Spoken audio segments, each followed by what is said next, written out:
There is absolutely no evidence to support the statement that we're the greatest country in the world. It's when you ask what makes us the greatest country in the world, I don't know what the fuck you're talking about.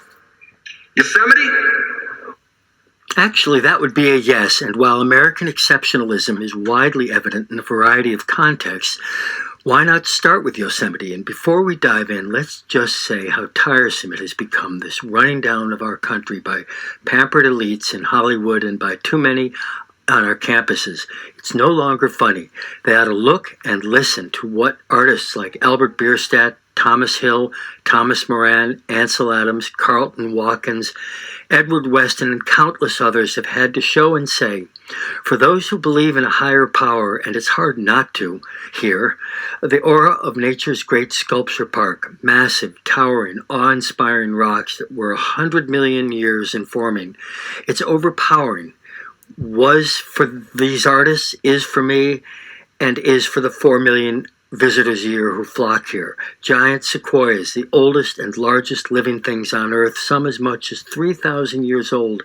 If that doesn't evoke awe in you, you may not be capable of experiencing awe. Yosemite Valley, Hetch Hetchy, Tuolumne Meadows, Olmsted Point, Glacier Point, Tioga Peak, Wawona, the land of the great sequoias. In any given season, among the 4 million visitors, on many days more than half come from every corner of the globe.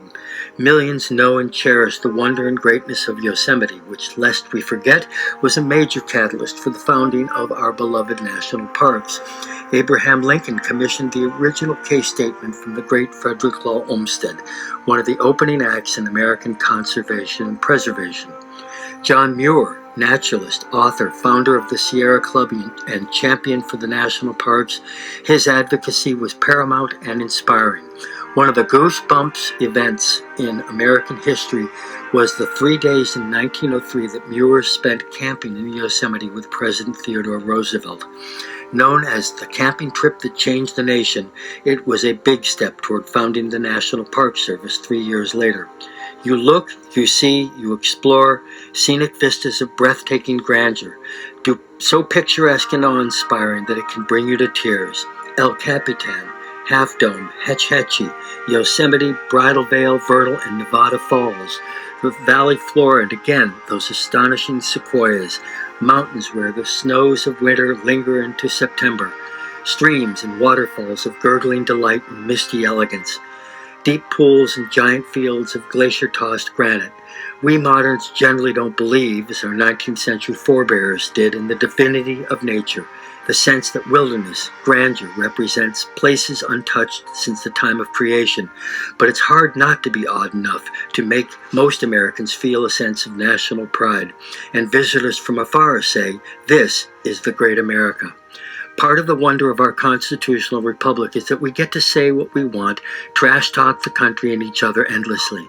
How about making a vow to give it a rest and begin every day asking ourselves what we're grateful for?